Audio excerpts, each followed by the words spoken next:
दोस्तों, ये कहानी सिर्फ मनोरंजन के लिए है। मेरे पहली सेक्स कहानी में आप सभी का स्वागत है। यह सेक्स कहानी मेरे जीवन की एक सत्य घटना है, जिसे मैं आप सभी के सामने प्रस्तुत कर रहा हूँ। मेरा नाम सत कपूर है। मैं दिल्ली में अपने माता पिता और भाई के साथ रहता हूँ। मेरा बाकी परिवार यूपी में रहता है। इस भाभी लव हॉट स्टोरी की नायिका यानी मेरे भाभी मेरे मौसी की दूसरी बेटी की पत्नी है। मेरे मौसे के 4 बेटे हैं। उन सब की शादी हो चुकी है। मौसी की दूसरी लड़की सरस और उनकी बीवी काजल को छोड़कर बाकी सब भाई अपने परिवार के साथ कानपुर शहर में रहती है। अब मैं आपको मेरी भाभी काजल के बारे में बताऊँ। काजल भाभी सांवले रंग की सुडौल शरीर वाले अप्सरा है। वह कर्मठ होने की वजह से काफ़ी सेक्सी और भरी हुई बदन की मालकिन है। उनका जिस्म 38, 34 और 42 का एक चलता फिरता बॉम्ब था। उनके शरीर की खुशबू, उनकी नशीली आँखें, उनकी रसीली होंठ, उनके गेल सुंडली चूंचे, उनकी मटकती हुई विशाल गांठ पर तो कोई लोग लट्टू है। बात उन दिनों की है जब मैं 12वीं की परीक्षा में बाद अपनी मौसी के पास घूमने गांव आया था। तब मेरे उम्र था 19 ईयर्स। मौसा, भैया और भाभी मेरे आने पर काफ़ी खुश थे। घर पर मेरे खूब खातिरदारी हुई। पहले मुझे अपनी भाभी को लेकर मन में कोई गलत ख्याल नहीं थी, परंतु एक दिन कुछ ऐसा हुआ जिसके बाद से सब बदलने लगा। मौसी के घर में 3 कमरे हैं, जिसमें एक मौसा का कमरा है, एक भैया भाभी का कमरा है और एक कमरे में मैं रहता था। गर्मी का समय था तो मैं सुबह जल्दी नहाकर आराम से कूलर की हवा में लेटा फोन पर गेम्स खेल रहा था। भैया काम पर निकल गए थे और मौसी पड़ोस में गई थी।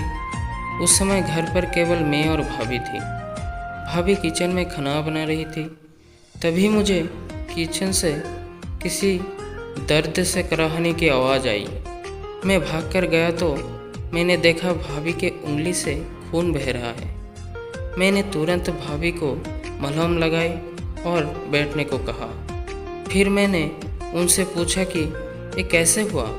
उन्होंने बताया कि किचन में गर्मी होने की वजह से उन्हें बेहोशी सी आई और अनजाने में उंगली कट गई। मैंने उन्हें पानी पिलाया और वही उनके साथ बैठ गया। तभी लाइट चली गई और गर्मी और बढ़ने लगी। दिन का समय था और गर्मी जोरों पर थी। उसी पल मैंने एक मनोरम दृश्य देखा।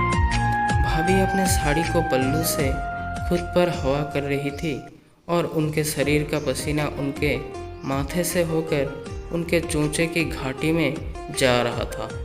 यह सब होता देखकर मैं उत्तेजित हो रहा था। उस पल में भाभी मुझे कितनी सेक्सी लग रही थी, क्या बताऊं। उनके शरीर का अंग अंग पसीने से चमक रहा था। उनके कमर और बख के हिस्से में वो पसीने के बूंदे कमाल लग रही थी। उसी पल से मैं भाभी की जवानी पर फिदा हो गया। फिर जैसे ही लाइट आई, मैंने टॉयलेट जाकर पहली बार उनके नाम की मुट्ठी मारी। उस दिन के बाद मैं भाभी को पटाने और चोदने के तरीके खोजने लगा, परंतु मुझे क्या पता था कि वो पल मेरे किस्मत में बिना कुछ किए ही मुझे स्वयं प्राप्त हो जाएगा। इस घटना के कुछ दिन बाद एक दोपहर में अपने रूम में लेटा ब्लू फिल्म देख रहा था और चादर के अंदर से अपने लंड को हिला रहा था। मैंने जैसे ही अपने आंखें खोली तो भाभी की वहीं खड़ा देखा।